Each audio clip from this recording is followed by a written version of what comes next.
It. I've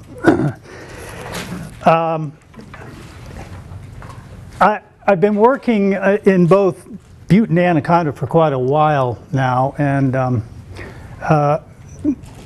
technical impracticability is something that shows up, and I've been trying to sort of find a place where I could sort of talk about it. The other thing was I've been toying with writing an editorial or giving a presentation called A Tale of Two Cities, and that could either be Butte and Anaconda, which it is in this case, or it could be Butte and Missoula, because there's a lot of contrast, and they're all cities of this vast Superfund complex. So in this case, I'm talking about a tale of the way EPA has managed the two sites. And I'll point out right now, I got to caveat this. Nakia Green's in the room. He's the current project manager. And a lot of what I am going to talk about is stuff he inherited. And I'll say Nakia is actually working well with Department of Environmental Quality now. So just want you to relax, Nakia.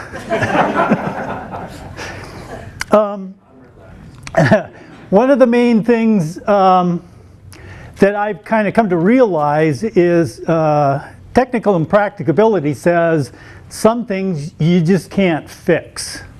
On the other end of the spectrum would be maybe restoring a river system to the point where you had bull trout in it again. So two ends of the spectrum, and there's a lot to work on in between. Both Butte and Anaconda have been working on technical impracticability evaluations for quite a while, and I'll get into that. First of all, these are Superfund sites that are almost incomprehensible in scope. Superfund is really built on science. Superfund's a law, and it's a long process.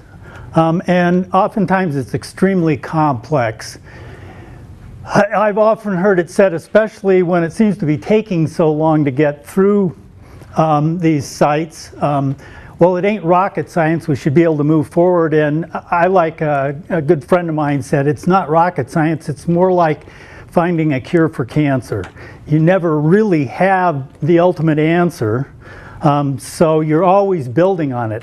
And that sort of lends itself, and I want to carry on this theme, is it leads itself to a program of adaptive management.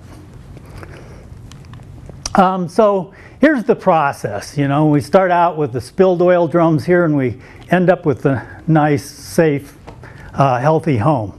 So I want to get through most of the process, and you get down here, you do the remedial investigation. That's kind of going out and figuring out how big, how bad, you know, what are the contaminants. Feasibility study, you look at what can we do about it. Then part of the public process is you figure out what you are going to do.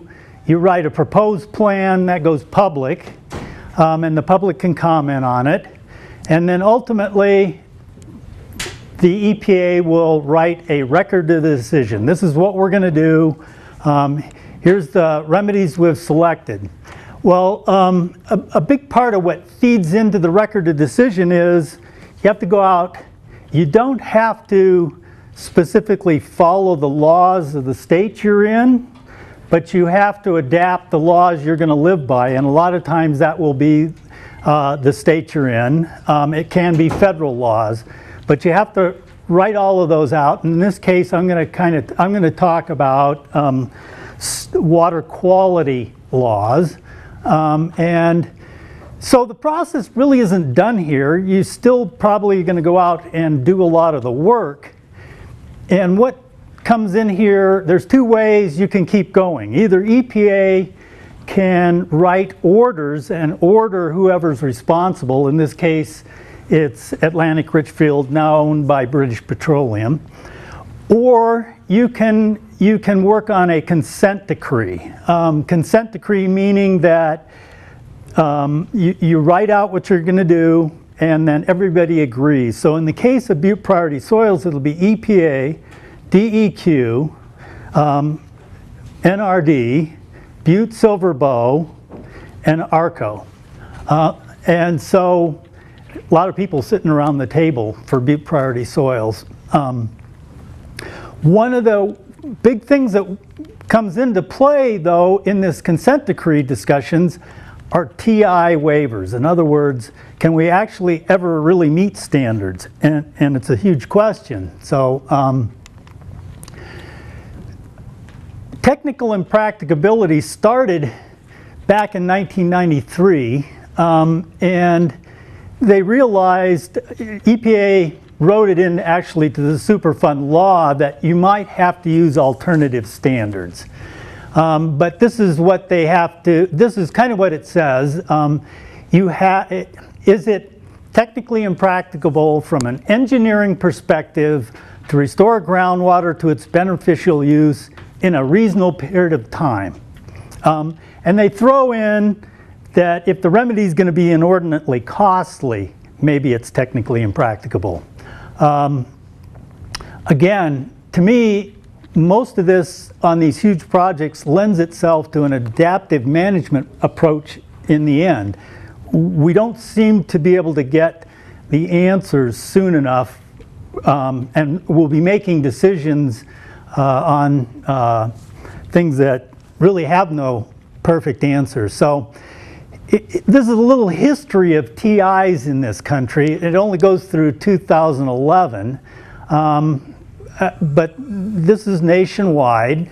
But you can see there have been, technical impracticability is only a guidance that EPA wrote, and it was really written for groundwater. It was originally written because of post and pole plants where they had dense non-aqueous phase liquids like creosote, which would percolate down through the aquifer and it would reside in the bottoms of aquifers.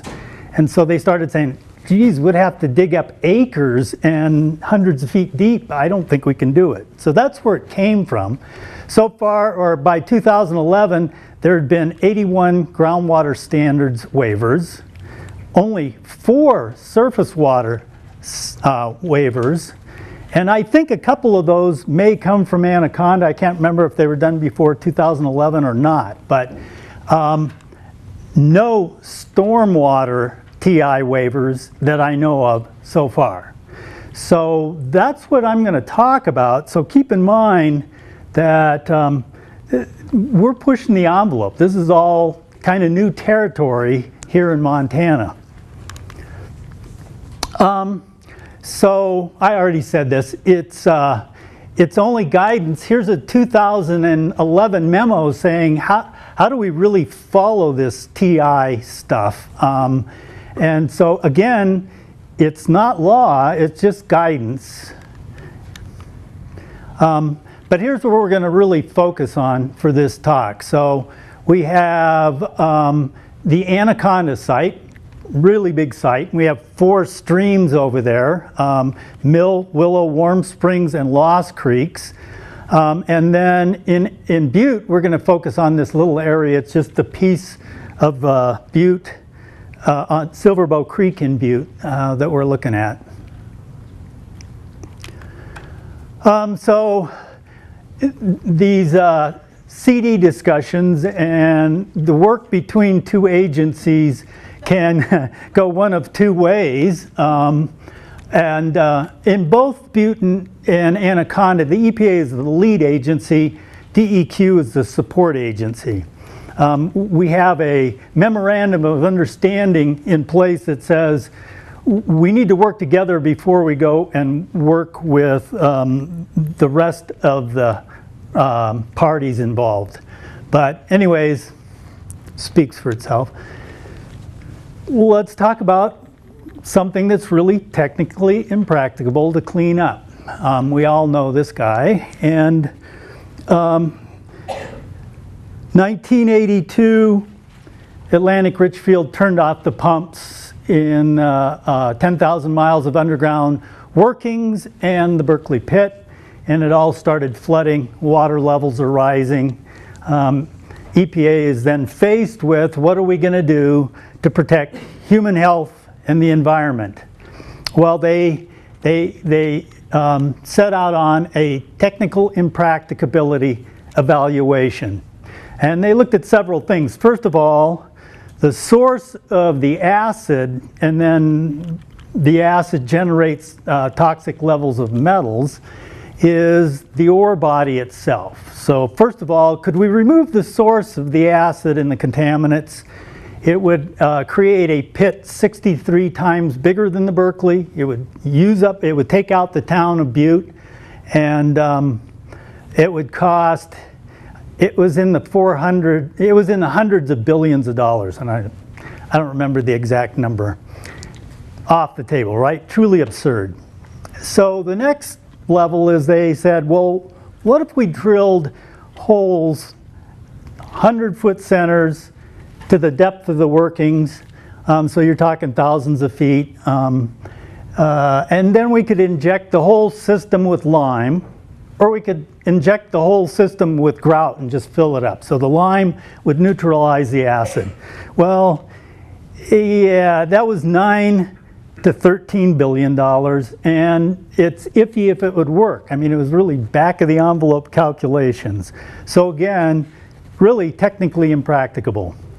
What can they do? Well, they will hold the water level in this 10,000 miles of underground workings and the Berkeley Lake at a certain level, so it's never released to the environment. They'll do that by pumping and treating water and holding it there. So that's how they're going to protect the environment. And they'll protect human health by not allowing anybody to drink that water. So they've created a controlled groundwater area. It's the green line. In this case, the controlled groundwater area was Butte mine flooding, Butte priority soils, and Montana pole and treatment plant. They just kind of crammed it all together and said, it all creates a condition we don't want people drinking the water. So let's move to the TI that's being currently worked on, and I'm going to make it simple and just talk about copper, and copper in the stream. Silverbow Creek here, there's 4 streams in Anaconda. So the way it's being looked at is in those ARARs, remember the laws I talked about where you look at all the laws that are out there and you adopt whatever you think you're going to need. ARAR stands for applicable or relevant and appropriate requirements. And as what they chose was Montana's DEQ 7. It is based on measuring the total recoverable fraction, which means it's an unfiltered sample, and that means that you have a lot of fine particles that contain copper. Oops, sorry. You can do that now. Try to get that. Yeah, let me get that.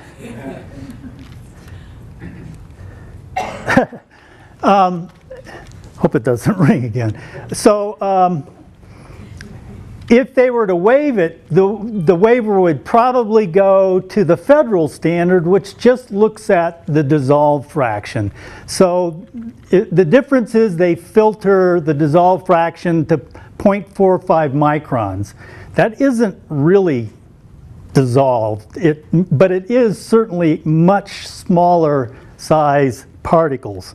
So, so here's how the numeric standard looks, and it's this, the numbers are the same whether it's the federal or the state, and it's based on hardness. So you take a sample, you measure the concentration of copper, you also measure the hardness, and it's a nonlinear equation to convert hardness into the standard. So it's kind of goofy, but there's also 2 standards I need to mention. There is the chronic standard, which means your everyday occurrence in the stream. It's got to be fairly low because fish are subjected to it all the time, chronic basis. But then there's one for acute conditions, which means your storm events. So it's something that passes really quickly. Fish can tolerate for a short period of time a higher level. So at 100 hardness, we have 9.3 for chronic, a lower number than for the acute, 14. One of the things, if you start looking at this kind of data, that you realize, and this is really the need to look at a technical impracticability waiver, or TI waiver, is that there's generally this trend where we have higher flows in the stream. We tend to pick up more particles that contain copper. And so you have this general trend, higher flows, higher copper. Both of these plots do not have a concentration, because what I've done is I've taken the concentration and divided it by the standard. And that sounds maybe a little complicated. It's really not. It just says if it's above 1, you're exceeding the standard. If it's below 1, you're fine. You're meeting the standard. So here's the three of the main streams in Anaconda. It shows the same trend. In this case, instead of looking at flow, we're looking at total suspended sediment. So what's going on is you have a stream that is getting higher flows, and it's starting to erode banks or picking up bed material, or maybe it's even flowing out onto the floodplain and picking up additional suspended sediment. You will then, so even if you have a very low background, copper and sediment, at some point you're going to exceed probably the standard. Does that make sense? Okay. The other thing that we have to fight with in this is that the higher the flow, generally the lower the hardness. And so you're getting, as the hardness is dropping, your standard value is dropping. So it's double confounding. So here we are. Let's look at Butte Priority Soils operable unit, and this is the reach of stream we're going to look at. It's actually Blacktail Creek up until about there, and then it's Silverbow Creek. So here's what EPA decided about stormwater management. It looked like an adaptive management approach. Monitor it, look at the data and see, is it meeting standards? Do some loading analysis and see where the problem's coming from. And this is the key element, is what are we going to do about it? What measures can we put in place? And then monitor the effectiveness of those, and then repeat that process until you're there. So it should improve with each iteration, right? This is really the wording, is after 10 to 15 years, if EPA in consultation with DEQ determines that further BMPs will not effectively achieve action levels, the RP group will be directed to begin capturing and treating stormwater runoff to the extent practicable. When we were looking at this, we realized there was probably going to be a waiver, and I'll show you why I think so. But that doesn't mean that the waiver should be granted without doing as much to improve water quality and get it close. So what's worked? Well, we used to have stormwater running off of mine dumps and going straight to Silverbow Creek. That doesn't look like it'd be very good. So here's a bunch of dumps. That's the diamond. And that's what it looks like now. So cover it with grass. It doesn't erode. Works well. Another big one was this was the Colorado tailings, and this is Silverbow Creek. That wasn't a good situation. Removed the Colorado tailings and built a whole new stream. That's definitely helped a lot. There are places where they can just take stormwater and run it directly to the Berkeley pit. That's mostly high up on the hill, and that certainly works. This was one that hydrodynamic devices are something you put in this underground storm sewer system, and they take out sediment. The problem was they don't take out fine sediment where you would find the copper.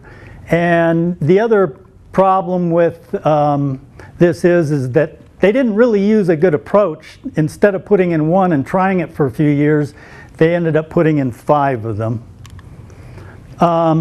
And my favorite, of course, this is after you've done all of that major cleanup, is retention basins. And they definitely work. So let's look at how Silverbow Creek is doing. So this is through time. So whoops. This is through time, starting in 93, and what do I go to, 2014. Quit it. Again, this is the compliance ratio, so here's the line we're trying to meet. This is chronic.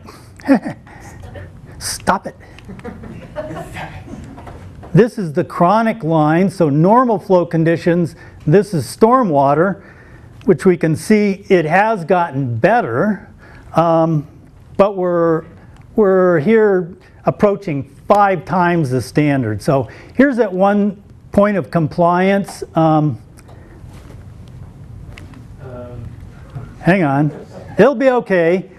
So you can see that we have had improvements at this particular station, but mostly we're still above the line. And if you look, this is dissolved. So even if we waive the standard, we have to do a lot of work. Remember, this is acute. So acute is quickly toxic to fish. So I believe retention basins are and have been for a while our best bet. They really mimic my old friend the beaver, the perfect engineer. He's never off the job and he doesn't cost anything. So this is what the hydraulic structure for one of those retention basin looks like. So you can imagine you're going to fill it up. You have repeated storms. You're going to fill it up till it gets to this point. The next storm, it's going to start discharging. Well, if you get a big enough storm, it'll go through, actually it'll go over the top of this thing and it falls through a grate. Ultimately, it's like a dam structure and it has an emergency spillway that's all riprap. So even if it's the 100-year flood, it'll pass it without ripping out the dam, hopefully. So how effective is retention? So here's Missoula Gulch. This is the upper basin, CB8, and here's the lower basin, CB9. So if we measure copper coming in and we measure copper coming out, we can see how well it's working. So here's total recoverable copper. Here's coming in, here's going out, pretty impressive. I calculate between 93 and 97% removal. And here's Blacktail Creek, so sort of upstream of the site. You know, this is creating water that's about the same as Blacktail Creek for total recoverable. How about dissolved? Well, even dissolved is quite a bit better. And we're getting 53 to 62% removal of dissolved. It isn't as good as Blacktail Creek, but this is huge improvements. So what do I think the basis of the TI waiver should have been? Well, so we're going to measure, just like the Missoula Gulch ponds, we're going to measure at 3 places. Blacktail Creek, MSD, this is the single biggest loading source. This is a storm drain. It's a storm drain channel. And then we're going to measure Silverbow Creek down here. So this is dated through a lot of time, a lot of data. So here we are with total recoverable. Here's our compliance line. So even upstream, we're just never meeting standards. But look at how much worse it is coming in to the metro storm drain. and then look at how bad the result, how much worse the resultant stream is. It's twice what it was above MSD. So if we wave it to dissolved, what's this going to start to look like? Well, I don't know, but you're starting to look like you're almost there in Blacktail Creek, and there does need to be work done on Blacktail Creek in the lower part of it. But look at how bad it is coming down the MSD, and the result is that, again, for dissolved, for acute, it is hardly ever meeting standards. So I just think that right there is a good basis to go on. And I worked on this really hard. We started in on a model, and it was a stochastic model, and it took a lot of data in, and in the end, to me, it seemed overblown, but the whole time, as the state project officer, I was not allowed to work on it, so I would say it was not in consultation with DEQ, very much not. And in the first two versions of a TI analysis, they would not consider retention ponds. So, yeah, again. So, let's move to Anaconda. Again, they've been working on a TI, and they've been looking at these streams. And they're at the point where they've actually reached a decision about what they're going to do with the TI. They're going to grant a TI. So here's the document. Here's the cover for the document. 284 pages in the document. 622 pages in the appendices to the document. It's a little bit hard for the public to come up to speed on that sucker. So the EPA summarizes it in this 10-page document. And says what they're going to do. So this will be an amendment to the record of decision, and they will be looking at waivers. And this becomes a public process because they will take comment on this proposal.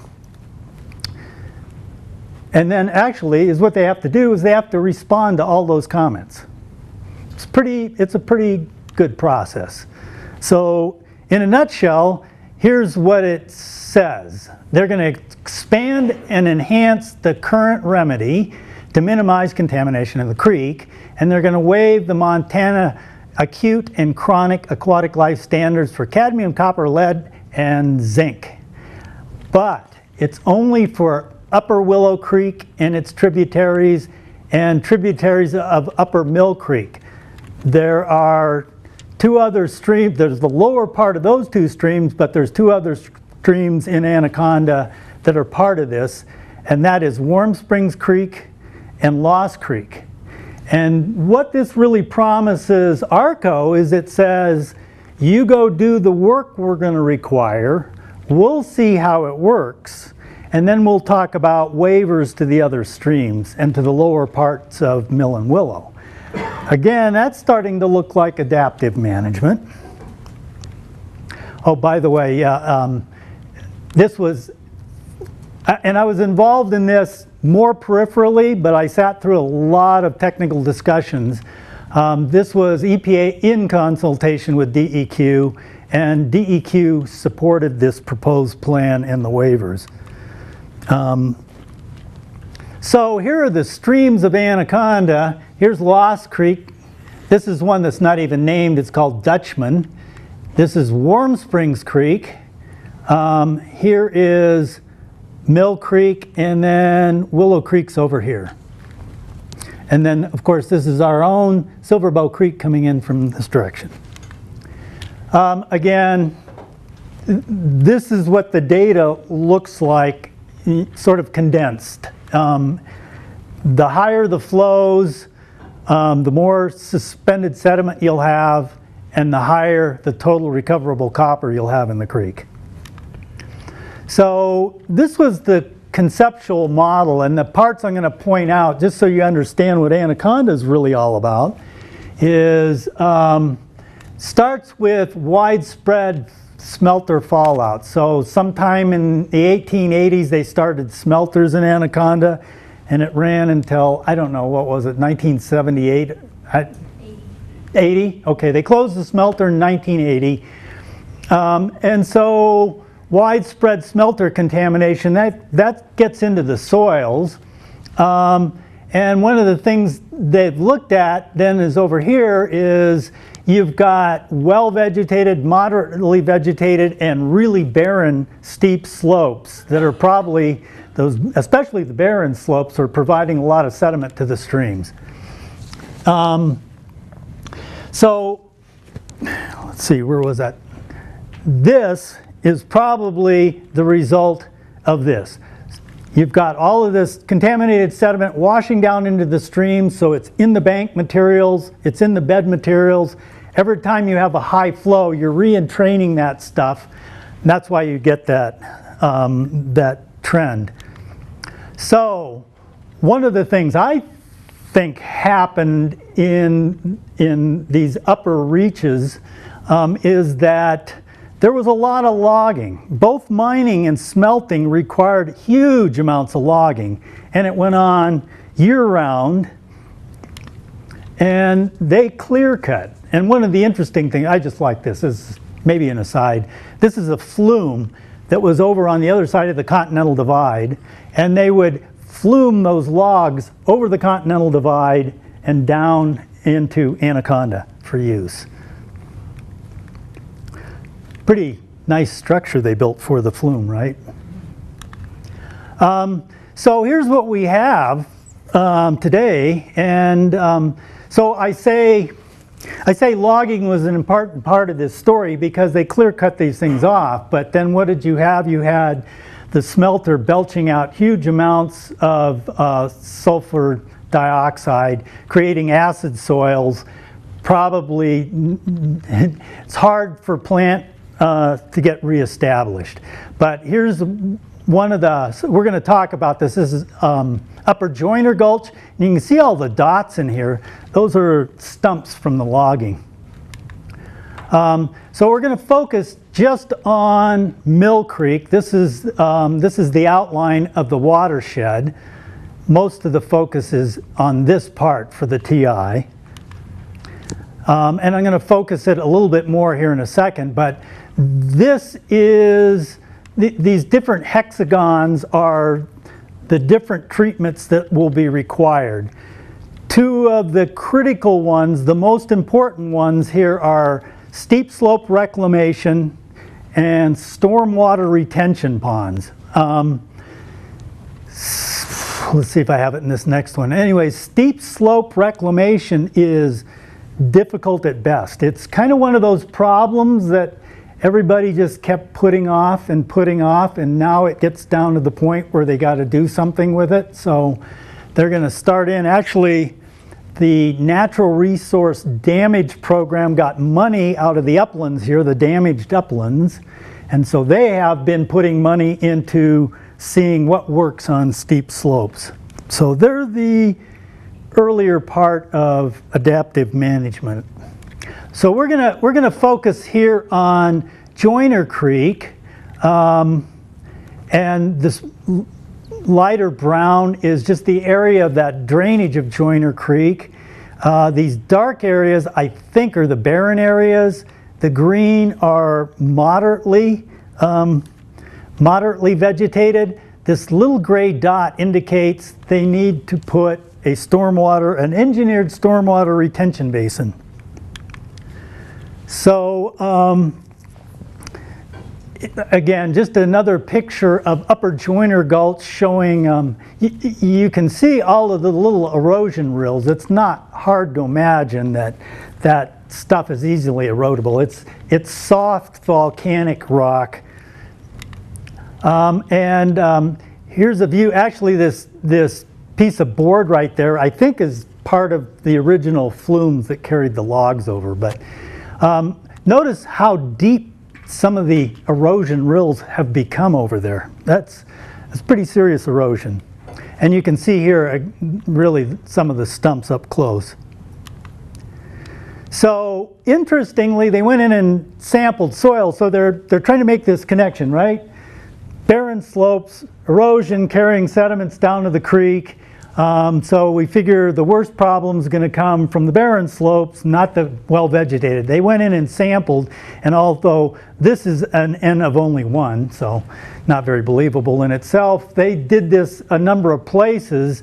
And just look at copper. Barren soils is 52, moderately vegetated 348, well vegetated 571. So maybe not really surprising. It was kind of the opposite of what we thought, but the contaminated sediment's already down in the stream. And I don't think that's an excuse for not trying to control sediment runoff, though, at this point. So one of the things that intrigued me, speaking of beaver, is would beaver be better than engineered structures? This was an evaluation of beaver activity. This is Joyner Gulch, and this is what we call Ceanothus Gulch.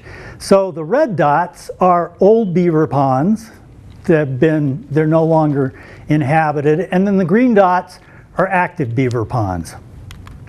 So this is at the mouth of Joyner Gulch. You can see what a complex of beaver ponds we have out there. So in the discussions we were having for this TI, the engineers came in and said, well, we were looking at designing a conceptual engineered pond, but we would be ripping out this huge complex of beaver ponds, and somehow it even insulted the engineers.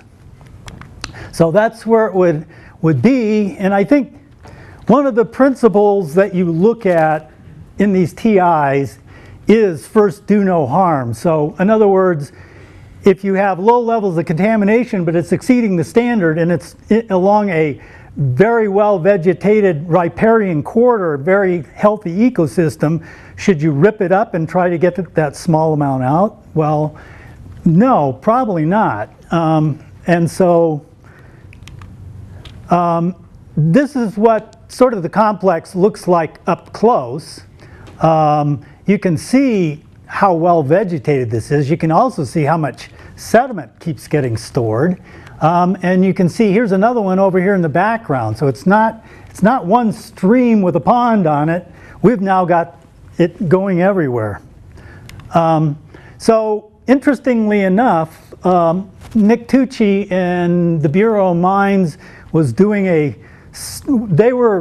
they were monitoring stormwater for this TI evaluation on several creeks, and Nick got the idea that this would be a perfect graduate study. So they looked at one beaver pond on Cabbage Gulch, and one of the first things they noticed was that when you had a storm event, well, what they noticed was they had these automatic triggers that would start measuring water quality on an ISCO. So stage comes up, it kicks in because it realizes you've had a storm event.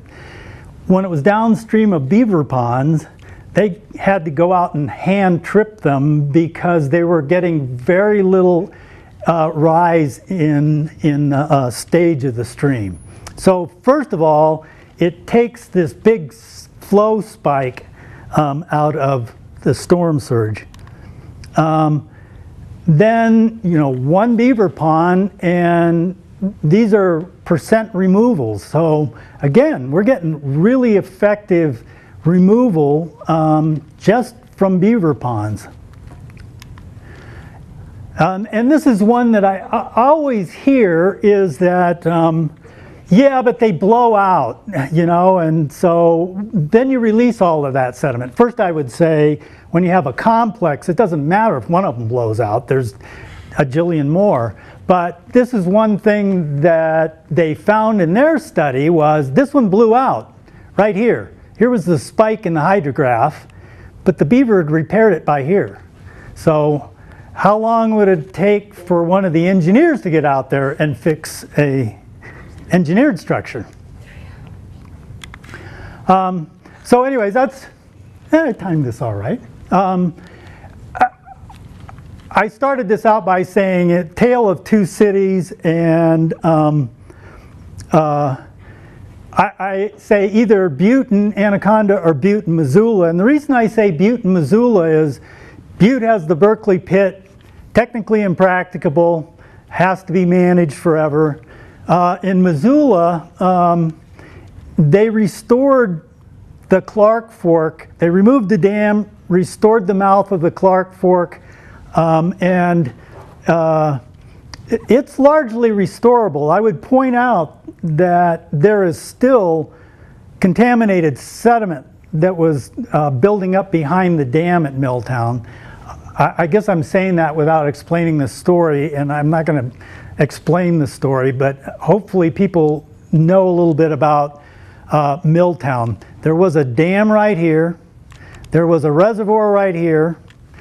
In 1908, a lot of the tailings that had been washed down into Silver Bow Creek washed down all the way to Milltown Dam and used up those contaminated sediment, used up about 70% of the reservoir capacity. So after 1908, those sat there until really the cleanup. So they removed the dam, they took out the majority of the tailings, and then they rebuilt this floodplain.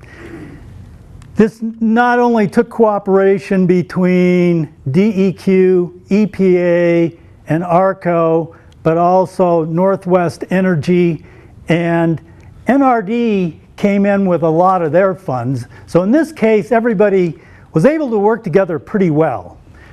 The Natural Resource Damage Program put a lot of money into additional vegetation in restoring this whole mouth of the floodplain.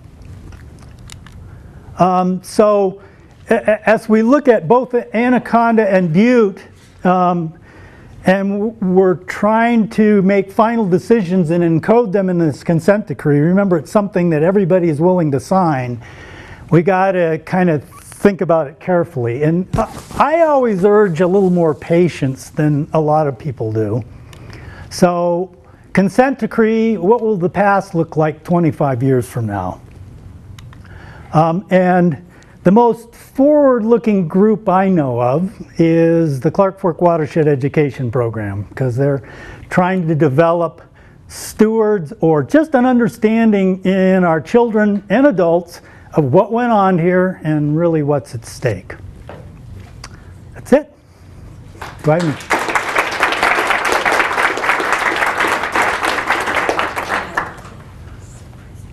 Doug? Yeah, so